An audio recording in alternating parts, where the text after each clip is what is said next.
আল্লাহ রাসূল সাল্লাল্লাহু আলাইহি ওয়াসাল্লামের জামানায় এসে কিছু মানুষ প্রশ্ন করলো, মা বালুল হিলাল ইয়াবদু দাকিকা থুম্মা ইয়াতাজায়াদু হাত্তা ইয়াতাকামালা থুম্মা ইয়াতানাকাসু হাত্তা ইয়াউদা কামা বাদা ইয়া রাসূলুল্লাহ। চাঁদ যখন ওঠে একেবারেই চিকন সরু সামান্য পরিমাণে নজরে পড়ে, কিন্তু ধীরে ধীরে বাড়তে বাড়তে একসময় পূর্ণ চাঁদ, গোলাকৃতির চাঁদ আমাদের চোখে ধরা দেয়। এরপর আবার কমতে কমতে ভাটা নামতে নামতে যেভাবে সূচনা হয়েছিল মাসের শেষের দিকে এমনই হয়ে যায়। এই চাঁদের উত্থান পতন, চাঁদের পূর্ণতা অপূর্ণতা, এটা কেন হয়? এটা রহস্য কি? আপনি আমাদেরকে জানিয়ে দেন, বুঝিয়ে দেন। আল্লাহ নবী সাল্লাল্লাহু আলাইহি ওয়াসাল্লাম তিনি দুনিয়াতে এসেছেন মানুষকে শরীয়ত শেখানোর জন্য। চাঁদ কেন বড় হয়, কেন ছোট হয়, এটা জানার সাথে শরীয়তের কি সম্পর্ক, এর উপর কোন আমলের ভিত্তি, এর সঙ্গে কোন আকীদার সম্পর্ক, এটা তো মূল আলোচ্য বিষয় না। নবীরা যুগে যুগে এর জন্য প্রেরিত হন না। আর এগুলো তো অন্যান্য শাস্ত্রের লোকেরাও বলতে পারে। নবীরা তো আসেন মানুষকে আল্লাহর সঙ্গে সম্পৃক্ত করে দেওয়ার জন্য, যাতে করে আল্লাহর বার্তাটা আল্লাহর বান্দার কাছে পৌঁছে দিতে পারে। নবী মানে সংবাদদাতা, রাসূল অর্থই বার্তাবাহক। বার্তাবাহক মানে কি? আল্লাহর থেকে বার্তা নেন আর আল্লাহর বান্দাদেরকে তার পক্ষ থেকে বার্তা দেন। সংবাদ আল্লাহর পক্ষ থেকে পান, এরপর আল্লাহর বান্দাদেরকে সেই সংবাদটা জানিয়ে দেন। এটাই হলো নবী আর রাসূলের কাজ। বাল্লিগ মা উনজিলা ইলাইকা মির রাব্বিক, আপনার উপর আপনার রবের পক্ষ থেকে যত বিধান নাজিল করা হবে একটাও গোপন করবেন না, সবগুলো পৌঁছে দিবেন। হ্যাঁ, লাস্তা আলাইহিম বিমুসাইতির, আপনি মানুষের উপর দারোগা না। কে মানলো আর কে মানলো না সেটা দেখা আপনার দায়িত্ব না। আপনি শুধু পৌঁছে দেবেন। যদি একজনও না মানে লস হবে না মোটেও। আরে যেই নবীদের অনুসারী 10 জন 20 জন, কে বলতে পারবে তারা ব্যর্থ, তারা নাকাম, তারা অকৃতকার্য? নবীর দায়িত্ব প্রত্যেক উম্মত কালেমা পড়তে হবে, এটা নবীর দায়িত্ব না। নবীর দায়িত্ব যথাযথভাবে পৌঁছে দেওয়া। নবীর দায়িত্ব কোনো লুকোচুরি না করে আল্লাহ যা জানিয়েছেন তাকে সেটা আল্লাহর বান্দাদেরকে জানিয়ে দেওয়া, ব্যাস। এ কারণে বিদায় হজে আল্লাহ নবী দাঁড়িয়ে বলেছিলেন, তোমরা সাক্ষী থাকো, আলা হাল বাল্লাগতু, আলা হাল বাল্লাগতু, আলা হাল বাল্লাগতু। আমি কি সব পৌঁছে দিয়েছি? আমি কি সব পৌঁছে দিয়েছি? আমি কি সব পৌঁছে দিয়েছি? তিনবার প্রশ্ন করলেন। সবাই একসঙ্গে 1.25 লক্ষ মানুষের আওয়াজ কত উঁচু হবে? সবাই একসঙ্গে বলল, অবশ্যই আপনি পৌঁছে দিয়েছেন। নবী বললেন, আল্লাহ আপনি সাক্ষী থাকেন, আপনার বান্দারাও সাক্ষ্য দিচ্ছে আমি তাদের কাছে সবই পৌঁছে দিয়েছি। এই কারণে তো আল্লাহ তাআলা কোরআনে তার নবীকে একাধিক জায়গায় সান্ত্বনাও দিয়েছেন, লাআল্লাকা বাখিউন নাফসাক আলা আল্লা ইয়াকুনু মুমিনিন। আরে দুনিয়ার লোকে সবাই মুমিন হচ্ছে না, এই টেনশনে মনে হচ্ছে নিজেকে আপনি শেষই করে ফেলবেন। অথচ লা ইয়াদুররুকুম মান দাল্লা ইযা তাদাইতুম, নিজে যখন হেদায়েতের উপর প্রতিষ্ঠিত আছেন, এখন বাকিরা সবাইও যদি গোমরা হয় আপনার ক্ষতির কারণ হবে না, কারণ আপনি তাদের উপর দারোগা না। আল্লাহ রাসূল সাল্লাল্লাহু আলাইহি ওয়াসাল্লাম পৌঁছিয়েছেন। কি পৌঁছিয়েছেন? ওহীর দ্বারা যা জেনেছেন তা পৌঁছিয়েছেন। ওহীর দ্বারা কি জেনেছেন? ওহীর দ্বারা কোরআনও জেনেছেন, ওহীর দ্বারা হাদিসও জেনেছেন। হাদিস কি নবীর নিজের বানানো কথা? আল্লাহ নবী নিজে বানায় বানায় শরীয়তের ব্যাখ্যা দেওয়ার অধিকার রাখেন? কোরআন মাজিদ খোলেন, সূরা নাজম আয়াত 3 এবং 4 আল্লাহ নিজে সাক্ষ্য দিয়ে দিয়েছেন, ওমা ইয়ানতিকু আনিল হাওয়া ইন হুয়া ইল্লা ওয়াহয়ুন ইউহা। নবী যা বলে একটাও মন গড়া কথা না। দিন নিয়ে যা বলে, শরিয়াত নিয়ে যা বলে, সবই আল্লাহর পক্ষ থেকে নাজিল করা ওহী। তাহলে কোরআনের ব্যাখ্যা করবেন কে? আল্লাহ। দলিল সূরা কিয়ামা 29 নম্বর পারা। যখন প্রথম দিকে কোরআন নাজিল হচ্ছিল, জিবরিল আমিন এসে আল্লাহ রাসূলকে কোরআন উপহার দিচ্ছিলেন। আল্লাহ রাসূল সাল্লাল্লাহু আলাইহি ওয়াসাল্লাম ঠোঁট জপতে থাকতেন তাড়াতাড়ি মুখস্থ করে ফেলার জন্য। আমরা কি করি? মনে করেন অত্যন্ত গুরুত্বপূর্ণ ক্লাস হচ্ছে, স্যার যে কথাটা বলছেন একবারই বলে বলে বলে সামনের দিকে আগাতে থাকবেন, কিন্তু এটা আমার অনেক দরকার, এটা আমার মনে না থাকলে পরীক্ষায় আমি ডাব্বা মারবো। কি করব আমি এখন? আমি সংরক্ষণ করার জন্য কয়েকটা উপায় হয়তো গ্রহণ করব। 1, রেকর্ড করে রাখছি।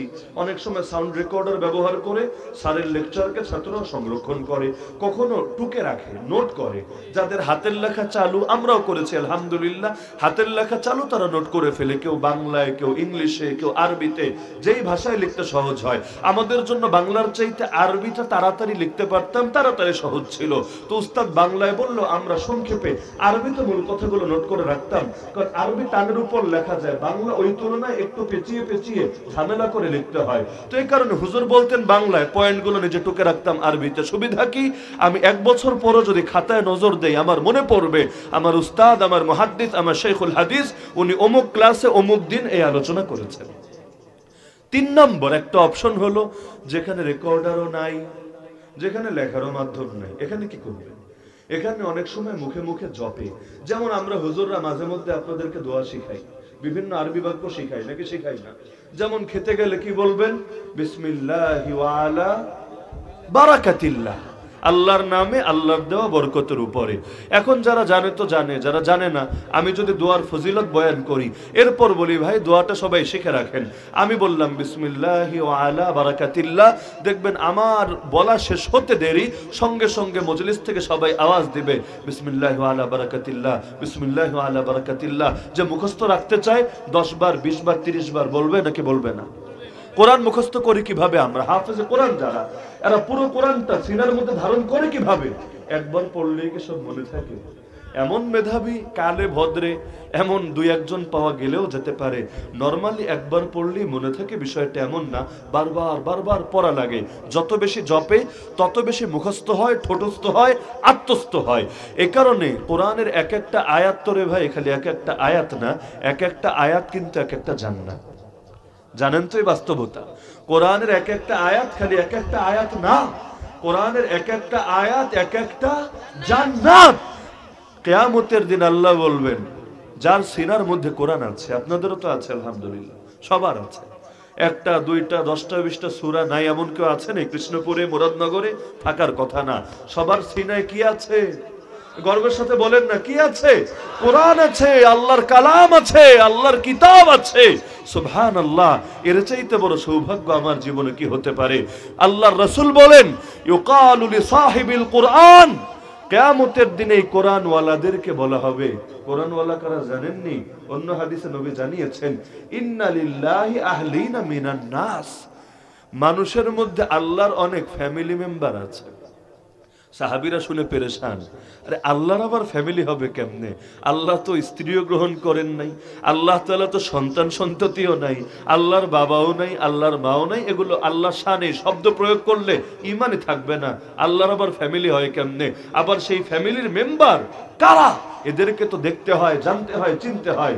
আল্লাহ নবীকে জিজ্ঞেস করলেন, ইয়া রাসূলুল্লাহ, তারা কারা? আল্লাহ রাসূল বলেন, আহলুল কুরআন হুম আহলুল্লাহ ওয়া খাসাতুহু, আরে কোরআনওয়ালা যারা, তারাই আল্লাহর ফ্যামিলি মেম্বার এবং আল্লাহর খাস লোক। প্রধানমন্ত্রী খাস লোক হলে পা তো মাটিতে পড়েই না। বিভিন্ন নেতা নেত্রীর খাস লোক হলে তাদের ভাবসাবি হয় আলাদা। আরে দুনিয়ার সবাই চাইলেই নেতা নেত্রীর খাস লোক হতে পারবে না, এটা সম্ভব না। আরে অন্য লোক বাদ, এক এক দল করে কয়জন? 2 কোটি 4 কোটি লোকে, 2 কোটি 4 কোটি লোক একজনের খাস মানুষ হয় কিভাবে আপনি বলেন? যদি সারা জীবন প্রশংসা করতে করতে মুখে ফেনা তুলে ফেলে, তাও মূল নেতা নেত্রী কয়জনকে চিনতে পারবে? আমাদের মেমোরি তো সীমিত, নাকি অসীম? মেমোরি সীমিত। যেমনি ভাবে মোবাইলে মেমোরি ঢুকালে দেখেন 64 জিবি 128 জিবি, ব্যাস এর মধ্যে এতটুকুই ঢুকানো যাবে, এর চাইতে বেশি যাবে না। আমাদের মাথায় তো আল্লাহ সীমিত মেমোরি দিয়েছেন, চাইলেই গোটা দুনিয়ার সবই ঢুকানো যাবে, বিষয়টা তো এমন না। তো একজন মানুষ কয়জনকে চিনতে পারে, কয়জনের নামই মনে রাখতে পারে, কয়জনকে খাস লোক বানাতে পারে? সম্ভবই না, কারণ মানুষের শক্তি সীমিত, একজনের শক্তি অসীম। কে তিনি? আল্লাহর খাস লোক চাইলে সবাই হতে পারবে, ধনীও পারবে, গরিবও পারবে, ঢাকার লোকেরাও পারবে, কৃষ্ণপুরের লোকেরাও পারবে, ইচ্ছা করলেই খালি হবে। আল্লাহর দরজা কারো জন্য বন্ধ না। ওমা কানা আতাউ রাব্বিকা মাহজুরা, দুনিয়ার দরজা একজনের জন্য খোলা তো আরেকজনের জন্য বন্ধ, কিন্তু আমার রবের দরজা সবার জন্য খোলা। আরে 80 বছরের কাট্টা কাফেরে যদি আল্লাহরে ডাক দেয়, আল্লাহর জবাব দিতে এক মুহূর্ত দেরি হয় না। আমি পাপী হতে পারি, আর যাই হোক অন্তত কাফের তো না। আমি আল্লাহরে ডাক দিব আর আল্লাহ আমার ডাকের জবাব দিবে না, এটা হতেই পারে না। বান্দা তো ভাবে আল্লাহ জানি কত দূরে, আল্লাহ মনে হয় পীর মাশায়েখ আলেম ওলামা আর এইরকম হুজুরদেরই বড় কাছে, আমাদের থেকে বড় দূরে। অথচ আল্লাহর কোরআন জানিয়ে দিয়েছে, হে রাসূল, আপনাকে যখন লোকে জিজ্ঞেস করবে আমি কোথায়, ফাইন্নী করিব ইদা সাআলাকা ইবাদি আন্নী ফাইন্নী করিব, যখনই আপনাকে জিজ্ঞেস করবে আমার ব্যাপারে আপনি বলে দেবেন, আরে আমি তোদের বড় নিকটে। কত নিকটে? সূরা ওয়াকিয়া খোলেন, হয়তো অনেকের মুখস্থ আছে। আল্লাহ নিজেই বলেছেন, ওয়া নাহনু আকরাবু ইলাইহি মিন হাবলিল ওয়ারিদ ওয়া নাহনু আকরাবু ইলাইহি মিনকুম ওয়ালাকিন লা তুবসিরুন। সূরা কাফে জানিয়েছেন, ওয়া নাহনু আকরাবু ইলাইহি মিন হাবলিল ওয়ারিদ, বান্দা তোর গলার রগ তোর যতটা কাছে আমি তোর এর চাইতেও বেশি কাছে। তার মানে আমি আমার নিজের যতটা কাছে, আল্লাহ আমার এর চাইতেও বেশি সবার জন্য। সবাই এখানে, শুধু আমি হুজুরের জন্য না, শুধু পীর মাশায়েখের জন্য, প্রত্যেকের জন্য। আপনার গলার রগ শুধু না, আপনি নিজে আপনার যত কাছে, আল্লাহ আপনার এর চাইতেও বেশি কাছে। তো সেই আল্লাহর দূরের মনে করে কিভাবে? আল্লাহর দরজা কারোর জন্য বন্ধ না, মায়ের দরজাও বন্ধ হয় না, তবুও কদাচিৎ হলে হতেও পারে তার দরজা বন্ধ হবে না কখনোই কারো জন্যই। তো এখন সেই রব্বুল আলামিন যখনই বান্দা তারে ডাকে, যেমন আলহামদুলিল্লাহ রাব্বিল আলামিন বলবেন নামাজে দাঁড়িয়ে, দ্বিতীয় আয়াত বলার আগে জবাব দিয়ে দিবেন আল্লাহ, সুবহানাল্লাহ বলবেন না? আপনি বলবেন আলহামদুলিল্লাহ রাব্বিল আলামিন, প্রশংসা আমার আল্লাহর, যিনি সমস্ত জাহানের রব। আল্লাহ ফেরেশতাদেরকে গর্ব করে বলবে, আরে দেখছো নি হামিদানি আবদি, আমার বান্দা আমার প্রশংসা করেছে। কত বড় খুশনসিব যার নামটা আল্লাহ বারবার স্মরণ করেছেন ফেরেশতাদের সামনে। আল্লাহ নবী সাল্লাল্লাহু আলাইহি ওয়াসাল্লামের এক সাহাবী ছিলেন, উবাই রাদিয়াল্লাহু আনহু। নবী একদিন তাকে বললেন, তুমি কোরআন তেলাওয়াত করো, আমি শুনবো। ভাবতে পারেন, কোরআন নাজিল হয়েছে যার উপর, তিনি বলছেন আর এক সাহাবীকে, তুমি পড়ো আমি শুনবো। বাংলাদেশের সর্বশ্রেষ্ঠ শাইখুল হাদিসি, বা ধরেন আপনাদের এলাকার গর্বই যিনি ছিলেন, আমাদের উস্তাদ প্লাস দাদা উস্তাদও বটে, আল্লামা আব্দুল হাই পাহাড়পুরি রহমাতুল্লাহ আলাইহি, আল্লাহ তাআলা হুজুরের কবরকে নূরে রঞ্জিত করে দিন।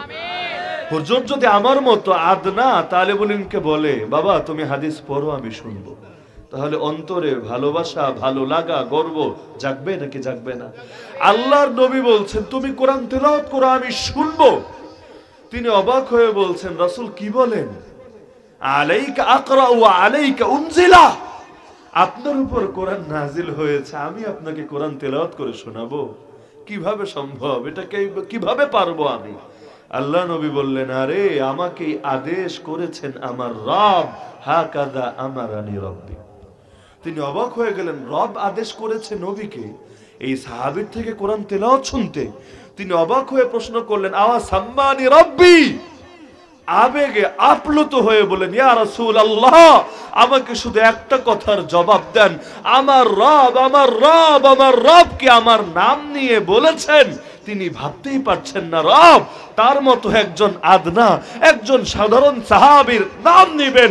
আরে দুনিয়ার বড় নেতাই যদি কোটি কোটি মানুষের মধ্য থেকে আপনার নামটা উচ্চারণ করে কোন মিডিয়ার বিবৃতিতে, সারা জীবন সেই ভিডিও ডাউনলোড করে রাখবেন, হাজারবার দেখবেন, লক্ষবার শেয়ার করবেন, মানুষের সাথে গর্ব করে এটা দেখাতে থাকবেন। আরে সব নেতারও নেতা যিনি, সব বাদশারও বাদশা যিনি, রব্বুল আলামিন, কোটি কোটি কোটি কোটি মানুষের মধ্য থেকে আল্লাহ তার নামটা নিয়েছেন, তাও নবীকে আদেশ দিয়েছেন তার থেকে কোরআন শোনার জন্য।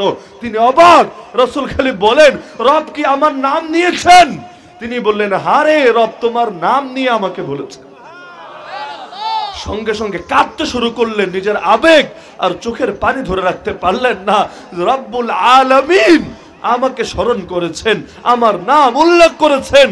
আর এর চাইতে বড় সৌভাগ্য একজন বান্দা, একজন দাস, একজন গোলাম, একজন ভৃত্যের জন্য আর কি হতে পারে? তো কত বড় খুশনসিব যাদেরকে আল্লাহ নিজে স্মরণ করেন। আল্লাহ কখন স্মরণ করে? وأنا معه إذا ذكرني فإن ذكرني في نفسه ذكرته في نفسي وإن ذكرني في ملأ ذكرته في ملأ خير منهم। আল্লাহ নিজে জানিয়েছেন, আরে এক নম্বরে আনা ইনদা জান্নি আবদি বি, বান্দা আমার ব্যাপারে যেমন ধারণা রাখে আমি তার সঙ্গে তেমন আচরণই করি। আল্লাহর ব্যাপারে সবাই একরকম ধারণা রাখতে পারে না। বাবা মায়ের বেলায় পারে না, আল্লাহর ব্যাপারেও সবাই একরকম ধারণা রাখতে পারে না।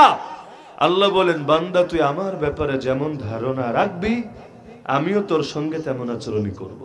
ইহফাজিল্লাহ ইয়াহফাজকা।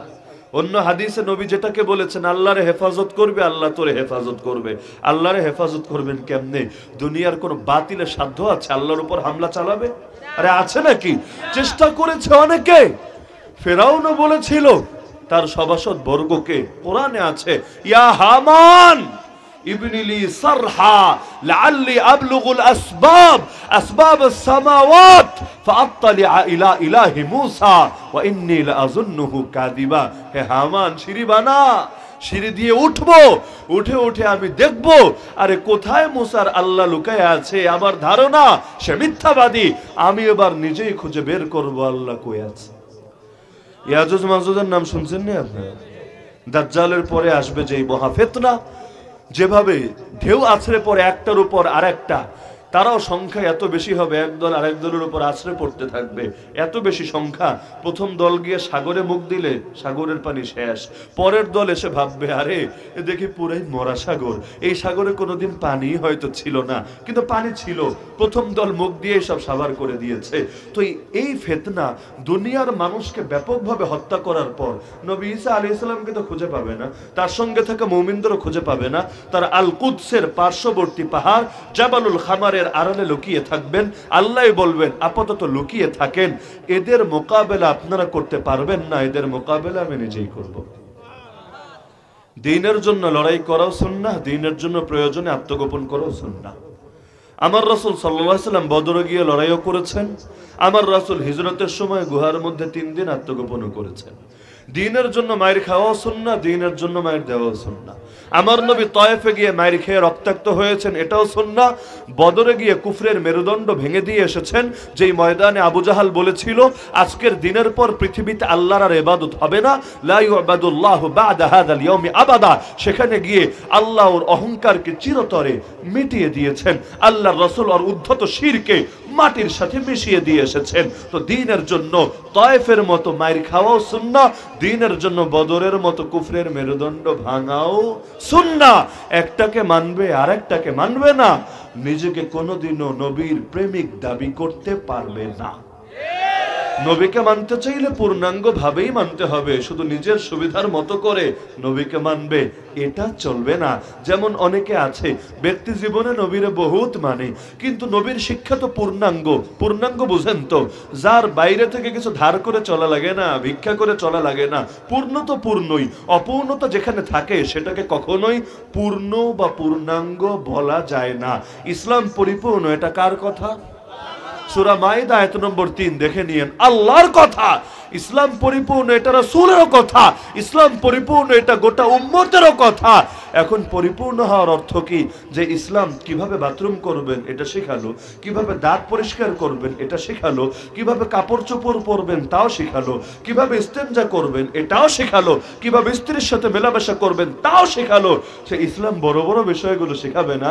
রাজনীতি, অর্থনীতি, বিচার আচার, শিক্ষা দীক্ষা, সভ্যতা, সংস্কৃতি, আইন কানুন, দেশ বিদেশ সব বিষয়ে পরিপূর্ণ শিক্ষা দেবে না। সেটা কিভাবে ভাবতে পারে? আর যে ভাবে সে ইসলামকে পূর্ণাঙ্গ মানে কিভাবে? ইসলাম পরিপূর্ণ হলে আল্লাহ নবীর থেকেই তো পরিপূর্ণ আদর্শ নিতে হবে। এখন ব্যক্তি জীবনে নবীরে বহুত মানে, কিন্তু বাকি জীবনে মানে না, তারে নবী প্রেমিক কখনোই বলা যায় না। যেই নবীর রক্ত ঝরেছে ইসলামকে প্রতিষ্ঠিত করার জন্য, কেন ঝরেছিল সেই রক্ত? শুধু ব্যক্তি জীবনে ইসলামকে ধারণ করার জন্য।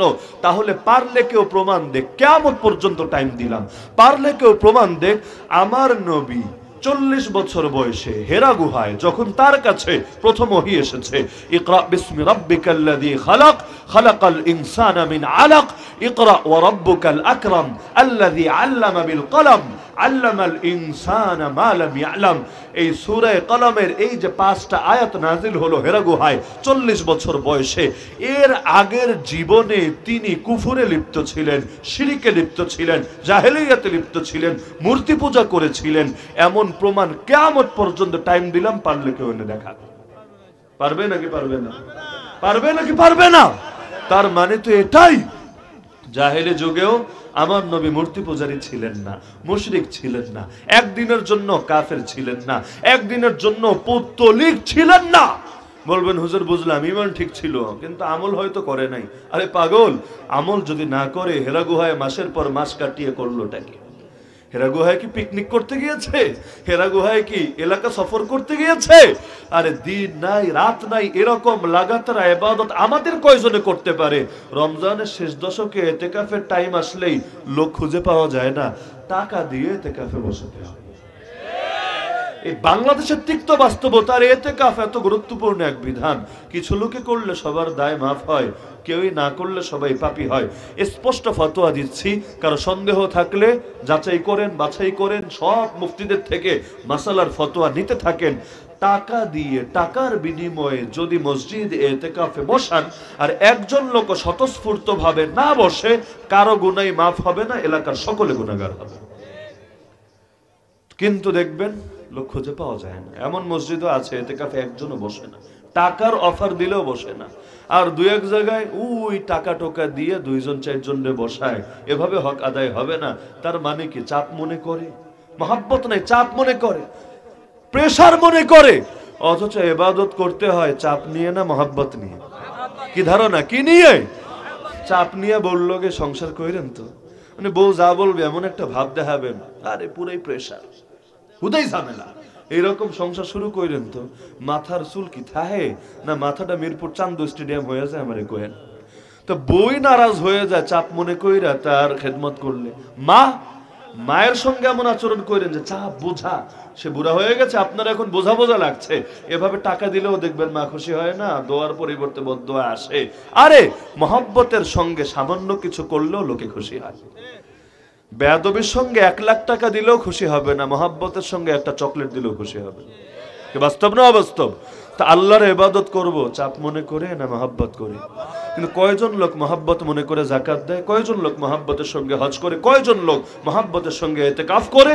তো মানুষ মনে করে চাপ, অথচ নবী তিনি তো মসজিদে ইতিকাফ, এমন না হেরা গুহা। তো গুহাটা কোথায়?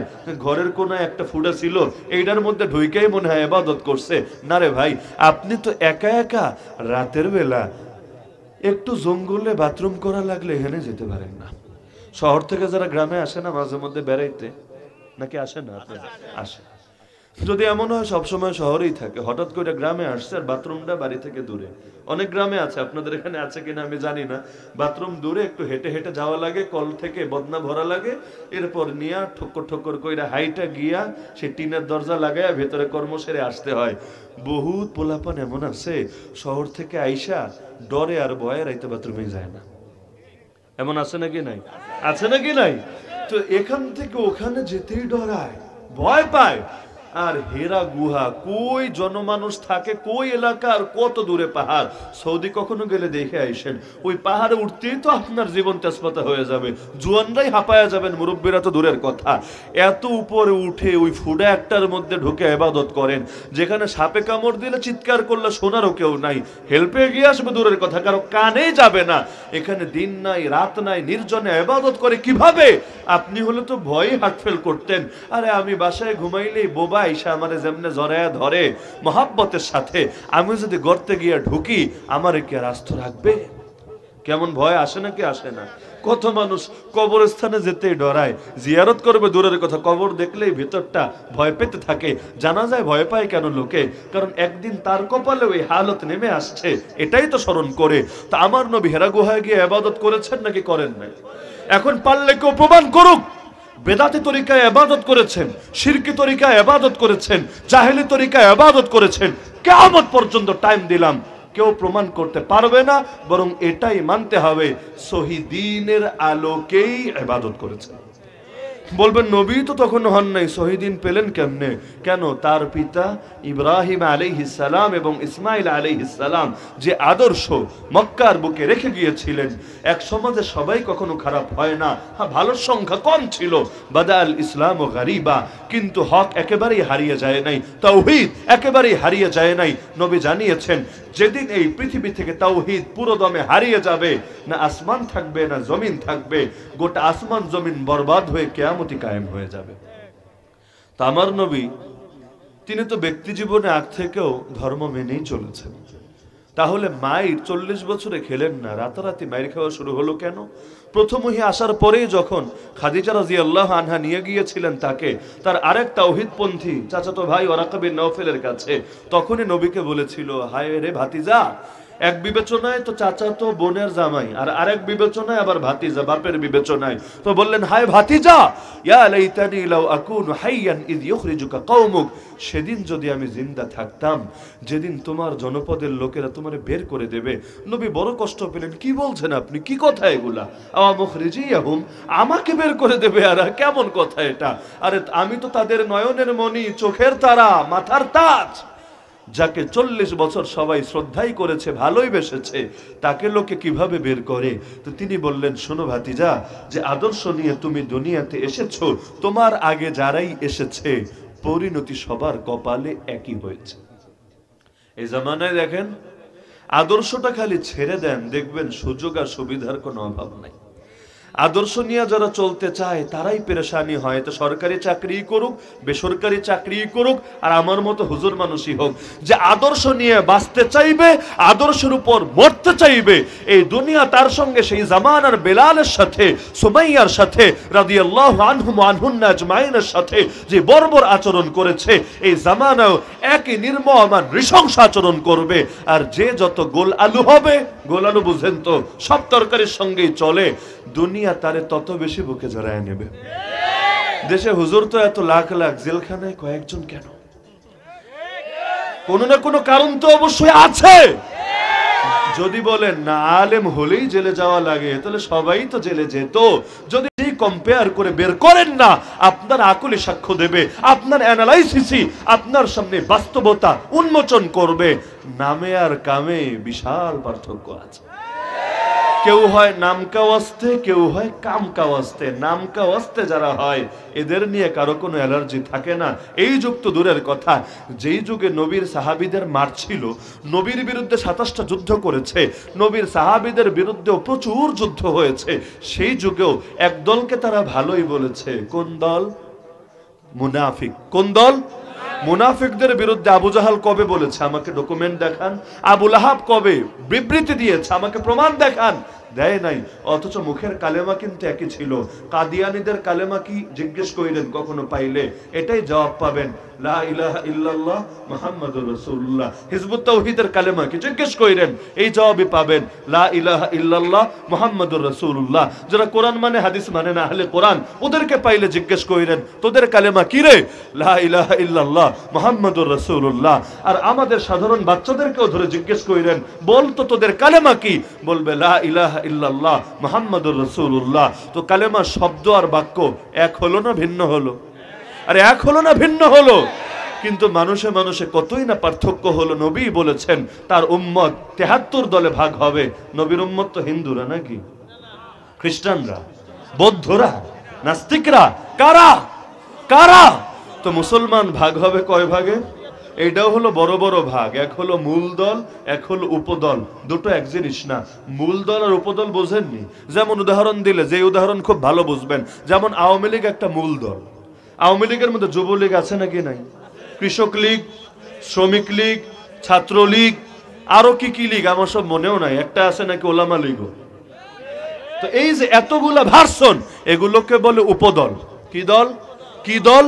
আর মূল দল কোনটা? আওয়ামী লীগ। তার মানে এক আওয়ামী লীগের অনেকগুলো শাখা। একই কথা বিএনপি, একই কথা জাতীয় পার্টি। মানে শাখা বলে কোনটারে, মূল বলে কোনটারে, সেটা বুঝালাম। তো এই যে 73টা দল, এটা কি দল? শাখা দল নেই, এটা কি দল? মূল দল। নাহলে বলবেন হুজুর কি শুনান, মুসলমান নিয়ে 73 দলে ভাগ হইব? আমগো এক মুরাদনগরে গইনা দেখেন 73 বেশি আছে। প্রশ্ন আসে নাকি আসে না? যে এক কুমিল্লা খুঁজলেই তো কয়শো দল পাওয়া যাবে মুসলমানদের। কি পরিমাণ দলাদলি হচ্ছে, ভাগাভাগি হচ্ছে, বিভক্তি হচ্ছে, যা আসমান জমিন হয়তো ইতিপূর্বে কখনো দেখেই নাই। এত এত দল এক এক গ্রামে, এক এক ইউনিয়নে, এক এক থানায়, এক এক জেলায় খুঁজে পাওয়া যাবে। তো গোটা দুনিয়া মিলে মুসলমান 73 দল হয় কেমনে? কারণ আমি আগেই জবাব স্পষ্ট করেছি, 73 হলো মূল দল। উপদল বা শাখা দল হাজার হাজার হতে পারে, সমস্যা নাই। কিন্তু রসুনের উপরে যাই থাক, গোড়াটা একই থাকবে। তো এখন এত এত ভাগ হবে উম্মত, অথচ কালেমা এক হবে না ভিন্ন হবে? মুখের কালেমা তো একই। তো ওই যে বললাম, নামকে ওয়াস্তে না কামকে ওয়াস্তে হয়ে দেখেন না দুনিয়া আপনার সঙ্গে কেমন আচরণ করে। মাঝখানে তো এটা নিয়ে বাংলাদেশে বহুত বিতর্কও হয়েছে। কারো কালিমা তার রুটি যোগায়, কারো কালিমা তারে ফাঁসির কাষ্ঠে চড়ায়। এগুলো নিয়ে কেউ পক্ষে কেউ বিপক্ষে বলে আসমান জমিন কাঁপিয়েছে। অথচ সুস্থ মস্তিষ্কই বলে দেয় কাদিয়ানির জবানেও কালেমা, আমার জবানেও কালেমা, কিন্তু উভয় কালেমা তো এক না। তার কালেমা তারে নিয়ে ব্রিটিশের সেবাদাসে পরিণত করে। ব্রিটেনও যেই সময় আমাদের বাপদাদারে মেরেছে, 190 বছর আমাদের গলায় গোলামির জিঞ্জির পরিয়ে রেখেছে, এই সময় এদেরকে উল্টা ফান্ডিং করেছে, টাকা পয়সা দিয়ে পেলেছে। আজও কাদিয়ানিদের হেড অফিস কোথায়? বাংলাদেশেও না, ভারতেও না, পাকিস্তানেও না, আফগানিস্তানেও না। জন্ম হয়েছে এই এলাকাগুলোতে, কিন্তু আজও তাদের হেড অফিস ব্রিটেনে, লন্ডনে। তো কারো কালিমা তারে নিয়ে লন্ডনীদের মহাব্বতের পাত্রেও পরিণত করে, কারো কালিমা তারে মুসলিম সংখ্যাগরিষ্ঠ দেশেও জেলখানায় বছরের পর বছর ফেলে রাখে। অথচ মুখের কালিমা তো একই, পার্থক্য তো আদর্শে। তো বলছিলাম যে আল্লাহর ফ্যামিলি আছে কারা? আল্লাহর নবী বলেন যারা কোরআন ওয়ালা তারাই আল্লাহর ফ্যামিলি। কিভাবে? মনে আছে তো? আমার কথা শুরু থেকে শেষ সব জড়িয়ে থাকে একটার সাথে আরেকটা। মাঝখান থেকে 5 মিনিট 10 মিনিট ফুটেজ হলে আর ক্লিপ হলে, এখন আগের আর পরে যারা জানে না তারা পেরেশান হয়, আরে হুজুর কি এটা নিয়ে কথা বলে না ওটা নিয়ে কথা বলে। কিন্তু হুজুরের কথা বুঝতে ফার্স্ট টু লাস্ট পুরোটাই মাথায় রাখতে হবে, কারণ এক একটা ওয়াজ গল্পের আসর নয়, এক একটা ওয়াজ এক একটা ক্লাস, আর ক্লাসের ফার্স্ট টু লাস্ট সম্পর্ক থাকতেই হবে, না হলে কথা তো এলোমেলো হবে নাকি হবে না? কথা যদি আপনি বিষয়ের উপর টপিকের উপর বলতে চান, ফার্স্ট টু লাস্ট আপনাকে এক উসুলে চলতে হবে, তবে মাঝখানে বোঝার জন্য উদাহরণ টানতে হবে। এখন উদাহরণ দুই রকম, এক হলো মরা উদাহরণ, বইপত্রে পড়া উদাহরণ, 1000 বছর আগের উদাহরণ, আর এক হলো চোখের সামনে দেখা উদাহরণ। এখন দুই উদাহরণের মধ্যে বেশি বুঝতে সহজ হয় কোনটা দিয়ে? যেটা সামনে আছে সেটা দিয়ে, কারণ কোরআন হলো আয়না, কোরআনের আয়নায় পৃথিবীকে দেখতে হয়। কোরআন হলো লেন্স, যেই লেন্স দিয়ে গোটা দুনিয়াকে মূল্যায়ন করতে হয়। কোরআন তো শুধু ফেরাউন আর নমরুদের কিচ্ছা শোনানোর জন্য আসে নাই, কোরআন এসেছে কিয়ামত পর্যন্ত যত ফেরাউন নমরুদ আসবে কিভাবে তাদেরকে ফেস করবে, কিভাবে তাদের মোকাবেলা করবে, তাদের ক্ষেত্রে তুমি কিভাবে ইস্যুটারে হ্যান্ডেল করবে, এটা এই বাস্তবতা বোঝানোর জন্য। এ কারণে কোরআনকে বোঝাতে হবে যুগের সঙ্গে মিলিয়ে। তো এখন আমি বলছিলাম এক একটা আয়াত হলো এক একটা জান্নাত, এক একটা কি? তাহলে একটা আয়াত যদি জীবনে বাড়াইতে পারেন, একটা আয়াতে খালি বাড়বে না, কি বাড়বে? কিয়ামতের দিন আল্লাহ বলবে বান্দা পড়তে থাক উঠতে থাক, পড়তে থাক উঠতে থাক। এক এক আয়াত পড়বি, লিফট এক এক ফ্লোর উপরে যাবে।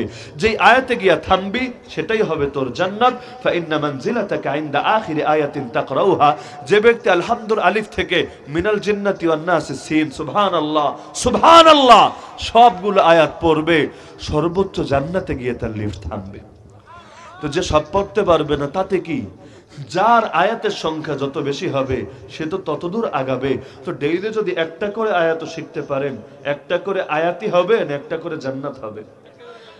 একদিনে একটা না পারলেন 3 দিনে একটা করেন, তাও না পারেন 1 সপ্তাহ একটা করেন, তাও না পারেন 1 মাসে একটা করে আয়াত বাড়ান। ওই দর্শকরা শিখেছেন মরণ পর্যন্ত এটা নিয়ে চলবেন না রে ভাই। আয়াত যত বাড়াবেন জান্নাত তত বাড়বে। বলবেন হুজুর কিভাবে মুখস্থ করব, বয়স তো হয়েছে। আমি বলবো ভাই রে ভাই, মুখস্থ করতে 1 মিনিটও লাগবে না। সব আয়াত এত বড় বড় আয়াত না, কোরআনের একটা আয়াতই এমন যেটা লিখতে পুরো 1 পৃষ্ঠা লাগে। বেশিরভাগ আয়াত, বিশেষ করে শেষের দিকের সূরাগুলোর আয়াত একেবারেই ছোট ছোট, একসাথে আপনাকে শিখিয়ে দেওয়া সম্ভব। যেমন একটা আয়াত আমি এখনই মুখস্থ করায় দিই আপনাদেরকে, হামিম। এখন এই হামিম এটা যে একটা আয়াত, এটা মুখস্থ করতে কয়শো বছর লাগে আমারে বলেন? 100 বছর, 1 বছর, 1 মাস, 1 মিনিটও লাগবে না। এই যে আমি বললাম হামিম, 10 বার জপেন হামিম হামিম হামিম হামিম, আলহামদুলিল্লাহ একটা জান্নাত হয়ে গেছে আপনার। ইয়াসিন একটা আয়াত, তাহা একটা আয়াত, ওয়াতুর একটা আয়াত, কাফ ওয়াল কুরআনিল মাজিদ একটা আয়াত। এভাবে একটা করে আয়াত বাড়াবেন, জান্নাতও একটা করে বাড়তে থাকবে। আমার নবীর উপর যখন ওহী আসছিল, নবী বারবার জপছিলেন যাতে করে ভুলে না যান, মনে থাকে। ওই যে ঘোড়ার কথা মনে আছে তো? নবী জপছিলেন যাতে ভুলে না যায়। আল্লাহ বললেন, নবী শোনো, পেরেশানির দরকার নাই। লা তুহাররিক বিহি লিসানাকা লিতা'জালা বি, তাড়াহুড়া করার জন্য তুমি জবানটা নাড়াইতে থাইকো না। ইন্না আলাইনা জামাহু ওয়া কুরআনা, আমি আল্লাহ দায়িত্ব নিলাম তোমার সিনার মধ্যে পুরো কোরআনকে জমা করে দিব। সুবহানাল্লাহ। শুধু তাই না, বলতে বলতে সুম্মা ইন্না আলাইনা বায়ানা, শুধু কোরআনের শব্দ জমা করব তাই না, বরং কোরআনের ব্যাখ্যা করে দিব, এই দায়িত্ব আমি নিয়ে নিলাম। তো কোরআনের শব্দ দিয়েছেন কে? ব্যাখ্যা দিয়েছেন কে? এ কারণে নুরুল আনোয়ার খুললেও পাবেন এই মূলনীতি। কোরআন বলে কাকে? ওহুয়া ইসমুল লিন-নাজমি ওয়াল মানা জামিআ, শুধু শব্দকে কোরআন বলে না, শব্দ প্লাস অর্থ, শব্দ প্লাস মর্ম। কোথায় শব্দ বাড়ায় নাই, কমায় নাই, কি করেছে? মর্মকে বিকৃত করেছে। কি করেছে? কি করেছে? যেমন আমার নবী সর্বশেষ নবী কি না? কাদিয়ানীরা আমার নবীকে সর্বশেষ নবী মানে নাকি মানে না? মানে না। কেন মানে না? কোরআনে কি আল্লাহ বলেন নাই আমার নবী সর্বশেষ নবী? কোন আয়াতে বলেছেন? মা কানা মুহাম্মাদুন আবা আহাদিম মির রিজালিকুম ওয়ালাকির রাসূলুল্লাহি ওয়া খাতামান নবিয়্যিন, আরো বহু আয়াতে জানিয়েছেন, কিন্তু এই আয়াতে খাতামুন নবিয়্যিন শব্দটাই ব্যবহার করেছেন। এর অনুবাদ গোটা ১৫০০ বছর ধরে উম্মত এটাই জেনেছে আমার নবী শেষ নবী। তারা এসে বলেছে, না রে, খাতামুন নবিয়্যিন অর্থ ভিন্ন জিনিস, এর দ্বারা প্রমাণিত হয় না আমার নবী শেষ নবী। বলেন না নাউজুবিল্লাহ। তো কোরআনের শব্দ দিয়েছেন কে? ব্যাখ্যা দিয়েছেন কে? উভয়টাই দিয়েছেন আল্লাহ। তাফসীর মাহফিলের মূল প্রতিপাদ্য কি? প্রতিপাদ্যই হলো আল্লাহর দেওয়া যে শব্দগুলো আছে আমাদের সামনে, সেটার ব্যাখ্যা আল্লাহ কি করেছেন সেটা আল্লাহর বান্দাকে জানিয়ে দেওয়া। আপনার একমত কি না? তো রাত তো দীর্ঘ হয়েছে, লম্বা আলোচনা আমি যাব না। এখন শুধু এই ২ যোগ পূর্তিতে একটা কথা শুধু আমি জিজ্ঞেস করি, মাহফিলের শিরোনাম যদি তাফসিরুল কোরআন মাহফিলই হয় এবং এই ব্যানারে বাংলাদেশে আলহামদুলিল্লাহ হাজার হাজার মাহফিল হয়, তাহলে এগুলোতে আংশিক কোরআনের ব্যাখ্যা করা উচিত না পূর্ণ কোরআনের ব্যাখ্যা করা উচিত? যদি আংশিক কোরআনের ব্যাখ্যা করে তাফসিরুল কোরআন মাহফিল নাম রাখা কি জায়েজ হবে?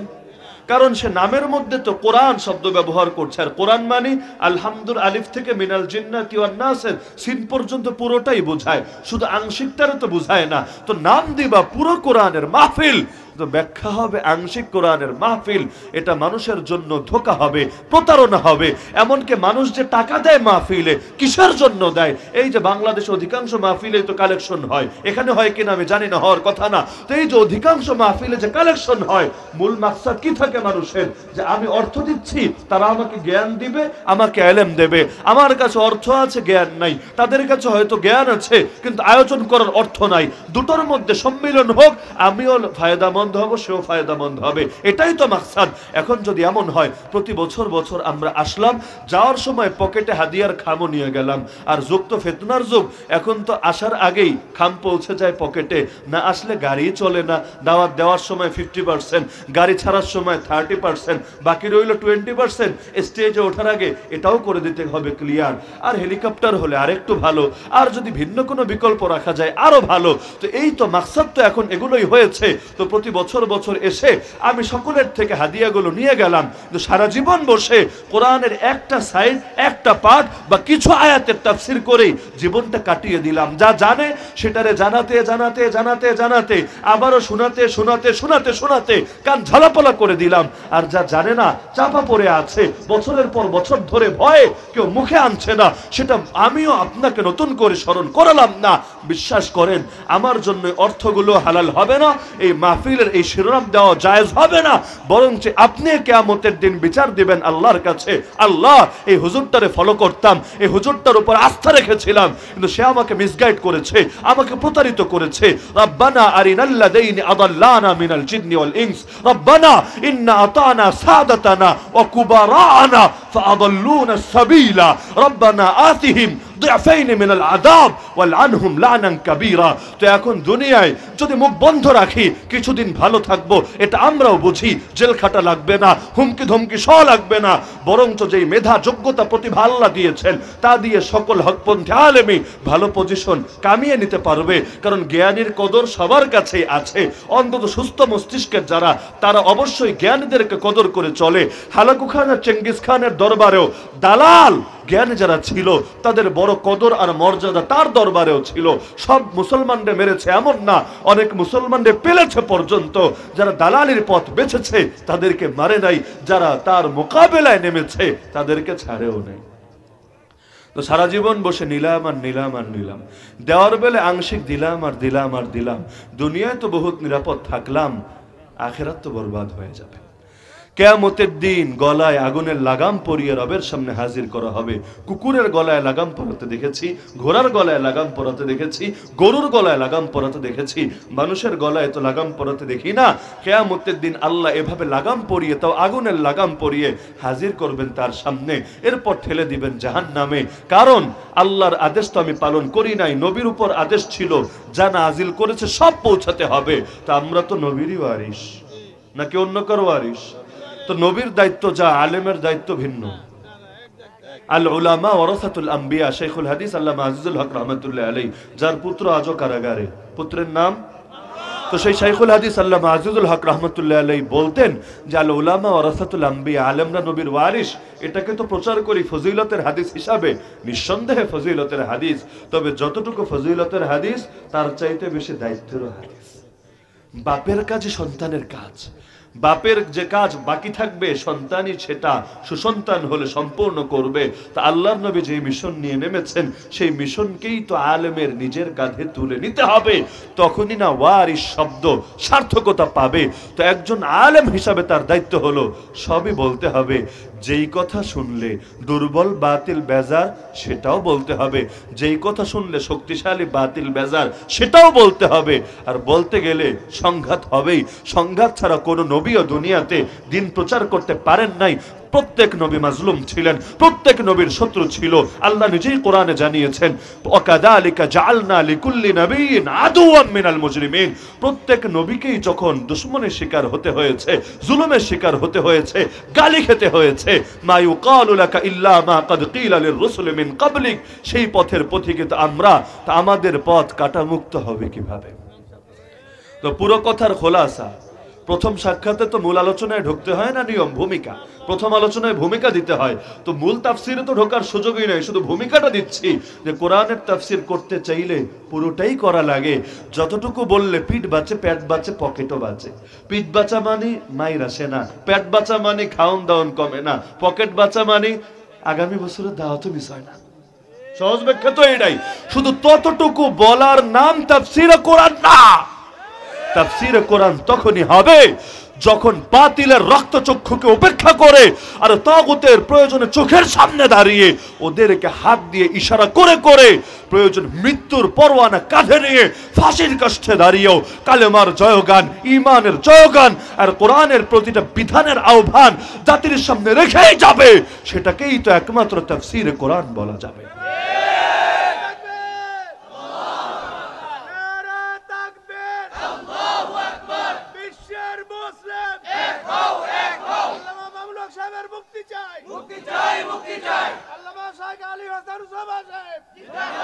আর এই তাফসিরে কোরআন যারাই করবে পরিণতি একই হবে। নবীর যা হয়েছে, বেলালে হাবশির যা হয়েছে, সুমাইয়ার যা হয়েছে রাদিয়াল্লাহু আনহুম আজমাইন। ইমাম আবু হানিফা লাশ হয়ে বের হয়েছেন কারাগার থেকে। ইমাম আহমদের বুড়া বয়সে পিটাতে পিটাতে পিঠের গোশতগুলো কিমা বানিয়ে দিয়েছে। ইমাম ইবনু তাইমিয়া, তারও জানাজা বের হয়েছে কারাগার থেকে। যুগে যুগে পরিণতি একই হয়েছে, এই যুগেও ভিন্ন হবে না।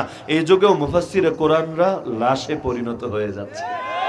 নতুন কোন ইতিহাস না। এই অঙ্গনে যারা আসে, কদম যারা রাখে, মাথায় রেখেই রাখে। আরে হাতে যখন কেউ আগুন তুলে নেয় মাথায় থাকে, হাত আমার পূর্বেই তবুও নেয়। একইভাবে আল্লাহর কোরআনের তাফসীর করার দায়িত্ব যারা নেবে মাথায় এটা রাখতে হবেই হবে, আমার উপরও বড় মুসিবত নেমে আসবে।